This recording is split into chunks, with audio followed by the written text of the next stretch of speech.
warahmatullahi wabarakatuh. Alhamdulillahirrahmanirrahim. Segala puji bagi Allah, Tuhan yang Maha Kuasa, atas rahmat dan berkahnya pada kesempatan siang hari ini kita bisa bertemu ibu-ibu semuanya. Kali ini saya akan memberikan materi tentang bagaimana cara mengisi formulir pendataan keluarga. Jadi formulirnya namanya F1 PK21 ya. Ini formulirnya. Nanti bentuk formulirnya seperti ini ya. Nah, ini bentuk formulirnya ini ya. Nanti seperti ini. Nanti ada 2 lembar. Ini lembar pertama ya. Nanti video ini akan saya bagi menjadi beberapa sesi. Untuk sesi yang pertama ini saya akan menyampaikan petunjuk umum ya.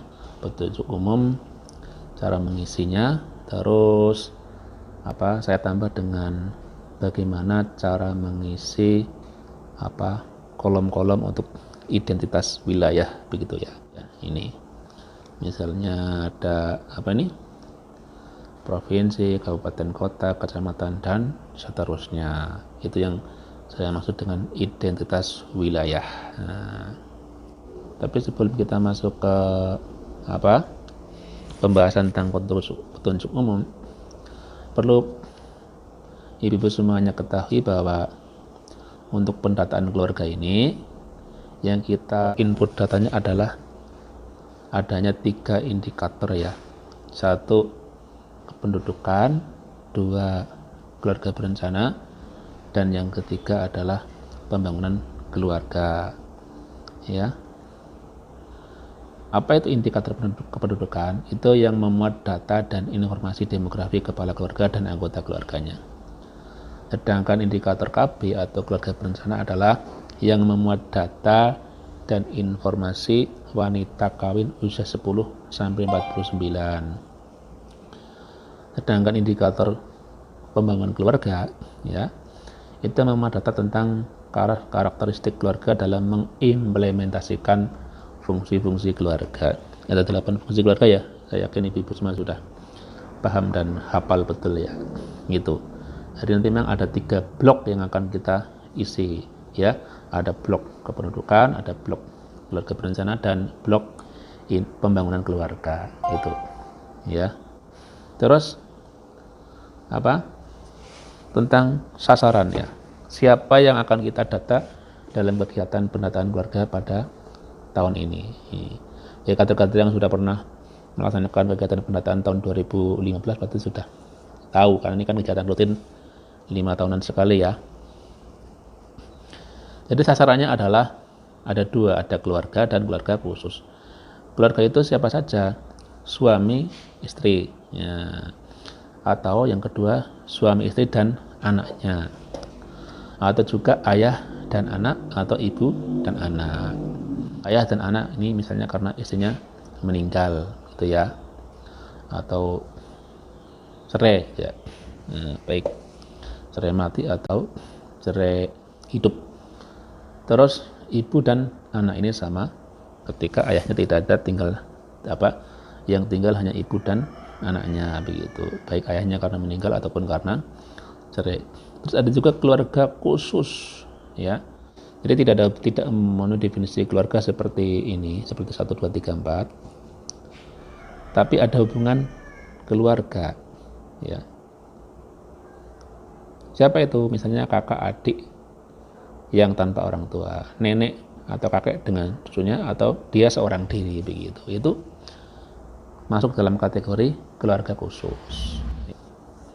Nah, selain anggota-anggota keluarga ini tadi yang disebutkan, ada suami, istri, anak, ayah dan anak, ibu dan anak, dan ada juga kakak adik ya toh, tanpa orang tua, kakek nenek dengan cucunya seorang diri ya. Itu ada juga keluarga lainnya ya. Ada juga anggota keluarga lainnya. Siapakah itu anggota keluarga lainnya? 1, dia ada hubungan keluarga, ada hubungan keluargaan begitu ya. Terus yang kedua, dia ini tidak memiliki orang tua kandung, dan ketiga, dia tidak atau belum menikah begitu ya. Misalnya ini sebagai contoh ya, keponakan yang ikut paman gitu, dia kan dan posisi dia dan posisi dia tidak memiliki orang tua kandung dan dia belum menikah, ya, belum menikah. Berarti nanti masuk kategori anggota keluarga lainnya, ya. Nanti ada kolomnya hubungan dengan keluarga begitu, ya.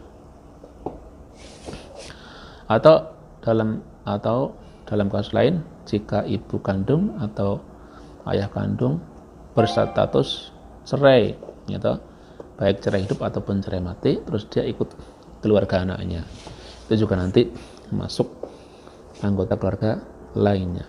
Di luar ini berarti ya tidak berlaku begitu. Nah, ini penting lagi, ibu semuanya. Jadi keluarga didata tidak berdasarkan berkas administrasi kependudukan di wilayah tersebut, namun berdasarkan tempat di mana keluarga berada saat pendataan keluarga tersebut dilaksanakan. Dengan syarat, ya, satu, keluarga tinggal di wilayah tersebut sekurang-kurangnya 6 bulan. Jadi minimal 6 bulan itu harus sudah didata begitu, tanpa mempedulikan kakaknya dari mana, KTP-nya dari mana begitu. Yang kedua, misalnya kurang dari 6 bulan, tapi diketahui bahwa dia dipastikan berencana menetap di wilayah tersebut sekurang-kurangnya atau minimalnya 6 bulan begitu. Jadi kalau tidak ada rencana menetap di situ minimal 6 bulan, ya berarti tidak usah didata begitu. Ya, biar dia didata di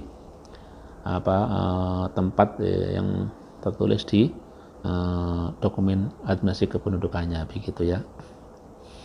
Ini cukup penting, ya, ibu-ibu semuanya, bahwa satu formulir PK hanya boleh diisi untuk satu pasangan menikah.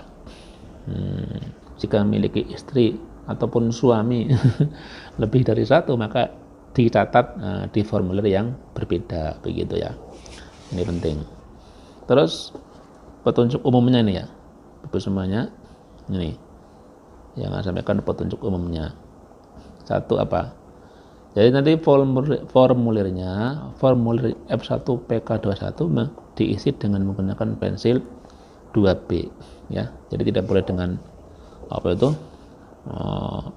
tinta atau mungkin dengan spidol, nggak boleh, tapi dengan pensil 2B.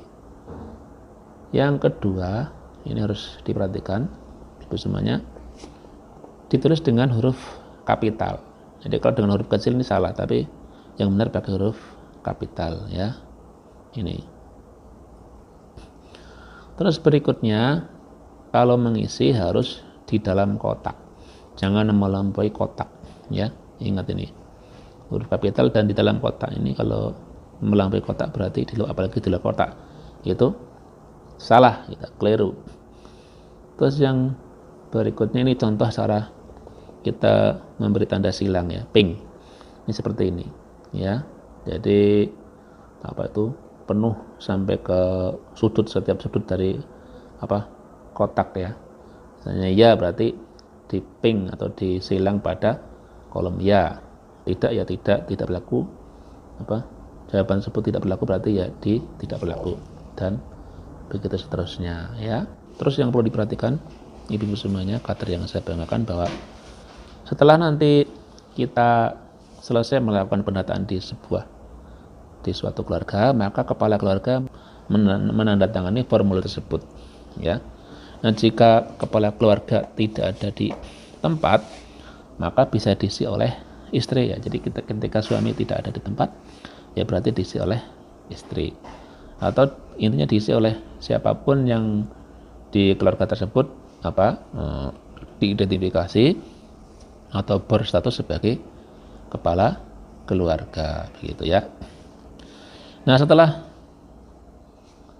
ditandatangani oleh kepala keluarga, maka kemudian kader pendata juga menandatangani, ya, menandatangani formulir tersebut begitu, ya.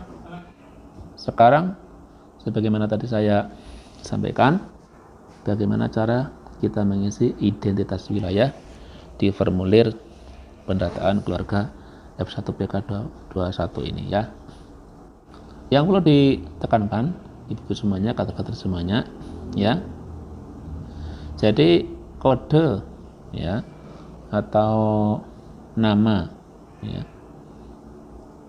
dari suatu wilayah itu bisa nanti kita mendapatkannya dari supervisor, ya. Dalam hal ini kalau di wilayah kita di Gunung Kidul, ya, yang menjadi supervisor adalah PPKPD di masing-masing kelurahan, begitu ya. Nah, untuk kode provinsi, kabupaten, kota, kecamatan, desa ataupun kelurahan, ya, itu harus merujuk kepada kode wilayah yang berasal dari Kementerian Dalam Negeri, begitu ya. Dan jika nanti masih ada kesulitan, bisa ditanyakan kepada supervisor di masing-masing wilayah, begitu ya, masing-masing kelurahan. Kalau di DIY berarti ini di sini 34, kabupaten kota itu berarti kalau Gunung Kidul 03, kalau kecamatan berarti 16. Ini kalau Giri Subo, ya, Giri Subo, Kapanewon Giri Subo, Kabupaten Gunung Kidul, provinsi DIY, itu 3403 16, ya. Di sini 3403, di sini 16. Kalau desa kelurahan ya 200 berapa, begitu ya. Ini kan contohnya untuk Jawa Barat, ya. Ini untuk yang kode wilayah. Nah, seperti itu cara pengisiannya. Terus berikutnya itu untuk kode dusun atau RW, ini ada 4 kolom, ya. Ini di sini dijelaskan bahwa 2 digit pertama diisi dengan kode dusun dan 2 digit berikutnya diisi dengan kode RW. Ya, jika tidak ada dusun, ya diisi dengan 00. Jika tidak ada RW juga diisi dengan 00 semua. Jadi jika tidak ada dusun, tidak ada RW, ya diisi 00 semua, ya. Jika dusun berupa nama, misalnya dusun Melati, dusun Mawar dan seterusnya, maka dusun tersebut harus diberi kode wilayah berupa angka, gitu, dan dicatat dalam daftar kode wilayah desa, begitu. Nah, nanti harus ditentukan ini oleh masing-masing supervisor, begitu ya, ya. Nah, tentang nama dusunnya, itu terus kode wilayahnya, begitu. Nah, daftar ini, daftar nama dusun dan kode, daftar nama dusun dan kode dusunnya itu dikirimkan kepada manajer data tingkat kecamatan untuk dimasukkan dalam web portal pada menu master. Tadi itu untuk sebagai rumah untuk kita menginput, itu harus dibikin rumahnya dulu, ya. Nah, kode dusunnya, nama dusunnya dan seterusnya, begitu, ya. Nah, saya yakin untuk kode dusun, ya toh, untuk kode RW nanti masing-masing kader sudah memahami, ya. Nah, intinya kalau belum ada, dan misalnya untuk kode dusun dan kode RW-nya sama, ya berarti nanti tulisannya sama, begitu. Katakanlah dusunnya kodenya 01, RW-nya RW 01, ya berarti diisi 0101 dan seterusnya, begitu. Nanti pokoknya untuk kode dusunnya dan kode RW-nya nanti bisa mendapatkan datanya dari supervisor di masing-masing kelurahan, begitu ya. Dalam hal ini ya PPKPD di masing-masing kelurahan. Terus yang berikutnya RT. Nah, RT diisi dengan 3 digit angka untuk kode RT. Jadi ini RT-nya ada 3 digit, ya, 3 kolom. Berarti angkanya ya nanti 3, begitu. Dan jika di wilayah tersebut tidak ada kode RT, maka manajer pengelolaan bersama dengan supervisor, ya, itu. Jadi manajer di tingkat kecamatan dan supervisor di tingkat kelurahan itu berkoordinasi dengan pemerintah desa atau kelurahan untuk menetapkan kode RT, ya, untuk menambahkan nomor RT-nya, begitu. Tapi saya yakin di sini sudah tidak ada masalah tentang kode RT karena sudah ada semua, ya, nomor-nomor RT-nya itu. Terus yang berikutnya bagaimana, Ibu? Nomor rumah, ya. Nomor rumah itu ada 3 digit, ya. ada 3 digit angka, dan nanti yang menentukan nomornya berapa adalah masing-masing kader pendata, yaitu berdasarkan list atau seket yang terlebih dahulu dia buat, yaitu. Jadi ini bukan berarti nomor bangunan fisik ya, tapi berdasarkan list yang terlebih dahulu dibuat oleh kader pendata. Jadi di sini ditekankan nomor rumah itu bukan berarti nomor bangunan fisik ya. Tapi andaikan itu pun dibikin menurut bangunan fisik ya monggo, intinya adalah bahwa itu nomor seket atau list yang sudah dibuat oleh kader pendata. Jadi memang sebelum kita melakukan pendataan, itu kader pendata harus membuat list daftar nama-nama kakak yang akan disasar untuk kegiatan pendataan. Nah itu nanti kan ada sekian angka begitulah, ini nomor rumah itu diisi oleh kader pendata berdasarkan seket atau list yang telah dibuat oleh kader pendata tersebut ya, gitu. Ini nomor rumah 1, 2, 3 dan seterusnya. Nah ini makanya ini kan kita buat list ya. Contohnya kita list keluarga, nomor 1 nomor urut keluarga, nama keluarga, terus nomor rumahnya begitu ya. Terus yang berikutnya adalah alamat. Nah, diisi dengan alamat yang didata sesuai dengan tempat tinggalnya begitu ya. Jadi jangan merujuk ke kartu keluarga begitu kan bisa jadi dia kartu keluarganya tidak sesuai alamatnya dengan tempat dia tinggal sekarang ketika dia didata begitu.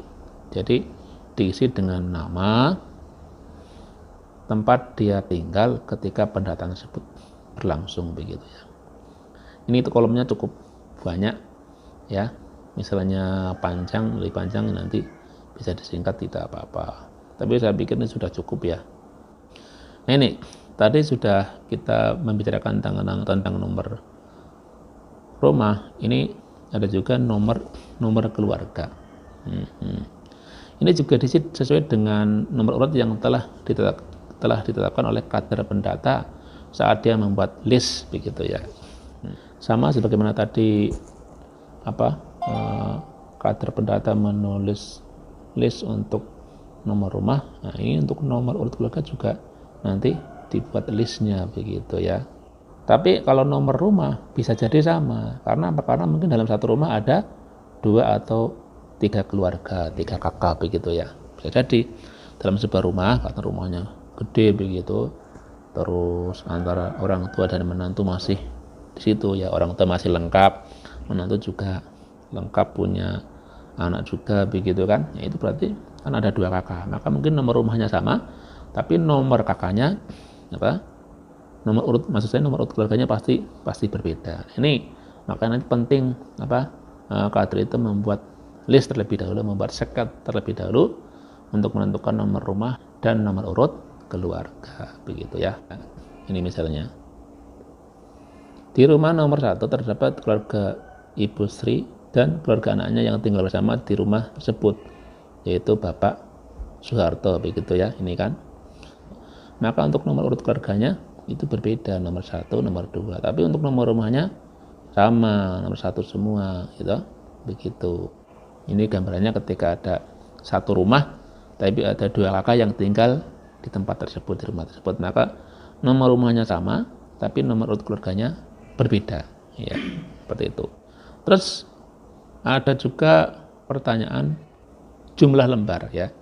Ini jumlah lembar, ini bisa lihat ya, jumlah lembar ini diisi dengan angka, yaitu jumlah formulir yang digunakan untuk mendata satu keluarga. Nah, jika keluarga itu berisi 1 sampai 7 anggota keluarga, maka ditulis 1 lembar begitu. Jika anggota keluarga antara 8 sampai 14 orang ya, anggota keluarganya 8 sampai 14 berarti 2 lembar gitu kan, karena ini formulir ini memang 1 lembar hanya terbatas untuk berapa? Untuk 7 anggota keluarga ini, bisa lihat ya. Ini bisa dilihat nih. Jadi hanya untuk 7 anggota keluarga, 1, 2, 3, 4, 5, 6, 7. Jadi ketika lebih dari 7 ya berarti ada 2 lembar yang dibutuhkan, begitu ya. Terus yang berikutnya, ibu-ibu, itu nomor telepon. Nah ini, itu apa? Nomor telepon siapa yang diisikan? Nomor telepon yang diisikan adalah nomor kontak atau nomor HP salah satu anggota keluarga yang bisa dihubungi, begitu ya, dari keluarga tersebut. Tapi tetap di sini diprioritaskan adalah nomor telepon atau nomor HP yang dimiliki oleh istri karena terkait dengan indikator program keluarga berencananya, begitu ya.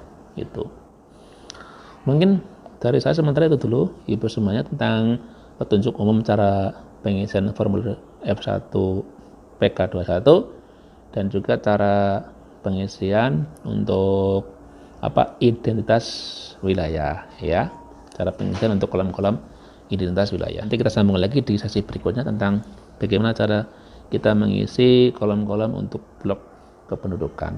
Sementara itu dulu ya, ibu semuanya, kita sambung lagi. Sekian, assalamualaikum warahmatullahi wabarakatuh.